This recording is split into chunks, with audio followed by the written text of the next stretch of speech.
عدت میں نکاح، جناب جاوید احمد غامدی کا موقف۔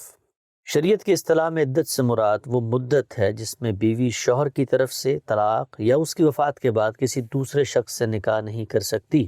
یہ مدت اس لیے مقرر کی گئی ہے کہ عورت کے پیٹ کی صورتحال پوری طرح واضح ہو جائے اور بچے کے نسب کا معاملہ مشتبہ نہ رہے۔ طلاق کی صورت میں یہ مدت 3 حیض ہے، سورہ بقرہ میں ارشاد ہوا ہے، اور جن عورتوں کو طلاق دی گئی ہو وہ اپنے آپ کو 3 حیض تک انتظار کرائیں، اور اگر وہ اللہ پر اور روز قیامت کے دن پر ایمان رکھتی ہیں تو ان کے لیے جائز نہیں ہے کہ جو کچھ اللہ نے ان کے پیٹ میں پیدا کیا ہے اسے چھپائیں۔ بیوہ کی عدت 4 ماہ 10 دن ہے۔ فرمایا ہے اور تم میں سے جو لوگ وفات پا جائیں اور اپنے پیچھے بیویاں چھوڑیں تو وہ بھی اپنے آپ کو 4 مہینے 10 دن انتظار کرائیں، پھر جب ان کی عدت پوری ہو جائے تو اپنے حق میں دستور کے مطابق جو کچھ وہ کریں اس کا تم پر کوئی گناہ نہیں ہے۔ سورہ بقرہ۔ یہ اضافہ اس لیے ہوا ہے کہ مطلقہ کو ایسے طور میں طلاق دینے کی ہدایت ہے جس میں زن و شو کا تعلق قائم نہ ہوا ہو، مگر شوہر کی وفات کی صورت میں چونکہ ضابطہ بنانا ممکن نہیں ہے، لہٰذا احتیاطاً بیوہ کی عدت مطلقہ کے مقابلے میں 1 ماہ 10 دن زیادہ مقرر کی گئی ہے۔ عورت اگر حیض سے مایوس ہو چکی ہو یا حیض کی عمر کو پہنچنے کے باوجود حیض نہ آئے تو اس کی عدت 3 ماہ ہے۔ حاملہ کی عدت وضع حمل ہے۔ جہاں تک اس عورت کا معاملہ ہے جس سے نکاح کے بعد زن و شو کا تعلق قائم نہیں ہوا ہو تو اس کے لیے عدت کی کوئی پابندی نہیں ہے۔ ارشاد ہے، ایمان والو، اس لیے کہ جب تم مسلمان عورتوں سے نکاح کرتے ہو پھر ہاتھ لگانے سے پہلے ان کو طلاق دیتے ہو تو ان پر تمہاری خاطر کوئی عدت لازم نہیں ہے جس کا تم شمار کرو۔ سورہ احزاب۔ اس تفصیل سے واضح ہے کہ عدت کا سبب استبراء رحم ہے۔ یہی وجہ ہے کہ حاملہ کی عدت بچے کی ولادت کے ساتھ ہی ختم ہو جاتی ہے، اور ایسی منکوح جس کی رخصتی نہ ہوئی ہو اس کے لیے کوئی عدت نہیں ہے۔ عدت کے بارے میں یہ قرآن مجید کے احکام ہیں۔ ان کی نوعیت اللہ کی ابدی شریعت کی ہے جس کی تعمیل لازم ہے۔ ان سے انحراف احکام الہی کی خلاف ورزی کے مترادف ہے اور عند اللہ مستوجب سزا ہے، لہٰذا ہر مسلمان کو ان کی پابندی کرنی چاہیے ہے اور ان سے روگردانی کی راہ نہیں ڈھونڈنی چاہیے۔ ان کے مطالعے سے بھی واضح ہے کہ ان کی خلاف ورزی کے معاملات میں شریعت نے خاموشی اختیار کی ہے، جبکہ انسانوں کا معاملہ یہ ہے کہ وہ بعض اوقات غفلت اور کم علمی کے باعث غصے، اشتعال اور رد عمل میں آ کر حدود الہی کی خلاف ورزی کے مرتکب ہو جاتے ہیں اور عدت کے دوران میں نکاح کا اقدام کر لیتے ہیں۔ ایسی صورت میں سوال پیدا ہوتا ہے کہ شریعت کے احکام کی خلاف ورزی پر مبنی ایسے نکاح کی قانونی حیثیت کیا ہوگی اور اس کے نتیجے میں پیدا ہونے والے عملی مسائل سے کیسے نمٹا جائے گا؟ کیسے نکاح کو کالعدم قرار دیا جائے گا؟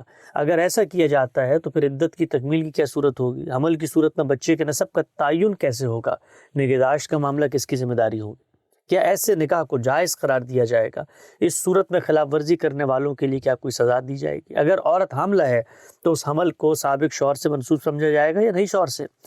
یہ اور اس نوعیت کے متعدد سوالات اکثر و بیشتر سامنے آتے ہیں۔ ان کے حل کے لیے مسلمانوں کے علماء اور محققین اپنے علم و فہم کے مطابق دین کی اصولی رہنمائی میں آراء پیش کرتے ہیں۔ لوگ ان میں سے جن پر مطمئن ہوں انہیں اپنی ثوابدید پر اختیار کر لیتے ہیں۔ حکومتیں بھی ان میں سے بعض کا انتخاب کر کے انہیں ملکی قانون کی صورت دے دیتی ہیں۔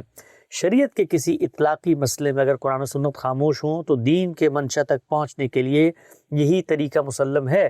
اسی کو اصطلاح میں اجتہاد سے تعبیر کیا جاتا ہے۔ ہمارے جل قدر فقہا کا بیشتر کام اسی دائرے سے متعلق ہے۔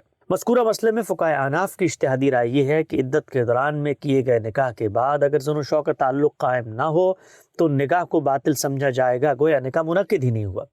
زن و شو کا تعلق قائم ہو گیا ہو تو نکاح باطل نہیں بلکہ فاسد قرار پائے گا، یعنی نکاح کو منعقد مان کر علیحدگی کرا دی جائے گی۔ اس صورت میں زن و شو کے تعلق کے باعث شوہر پر مہر بھی واجب ہوگا۔ استبراء رحم کے لیے عدت گزارنا ضروری ہوگا اور اس دوران میں نان نفقے کی ذمہ داری بھی شوہر پر عائد ہوگی۔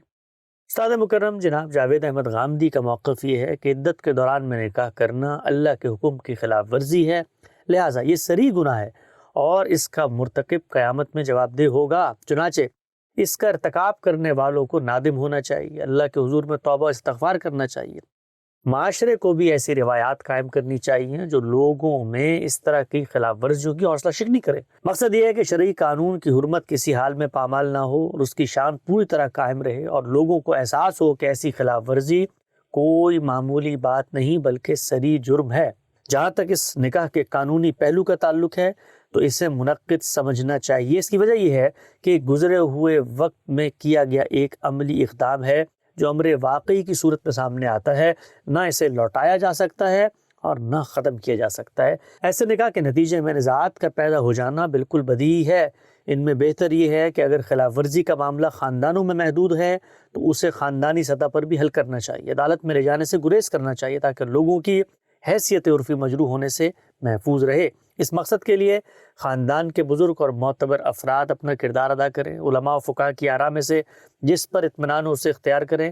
اس موقع پر ضروری ہے کہ مسئلے کا تمام پہلوؤں سے جائزہ لیا جائے، یعنی یہ دیکھنا چاہیے ہے کہ عدت کے دوران میں نکاح کرنے والے کی عمر کیا ہے، عدت مکمل ہونے میں کتنا عرصہ باقی تھا کہ نکاح کر لیا گیا، سابقہ شوہر کے گھر میں عدت گزارنے میں کوئی مشکل تو درپیش نہیں، پھر معاملہ جب فیصلے کے لیے آتا ہے تو نکاح کو کتنا عرصہ بیت گیا ہے، اس دوران میں زر و شوق کا تعلق قائم ہوا یا نہیں ہوا، اگر پہلے شوہر سے اولاد ہے تو اس کی کیا نوعیت ہے، منکوحہ کو خلاف ورزی کی سنگینی کا کتنا احساس ہے، یہ اور اس طرح کے تمام پہلوؤں کو ملحوظ رکھنا چاہیے اور دین و شریعت اور عدل و انصاف کے تقاضوں کے مطابق فیصلہ کرنا چاہیے۔ اس کے برعکس اگر کوئی فریق معاملے کو عدالت میں لے گیا ہے تو پھر تمام تر اختیار عدالت کے پاس چلا جائے گا۔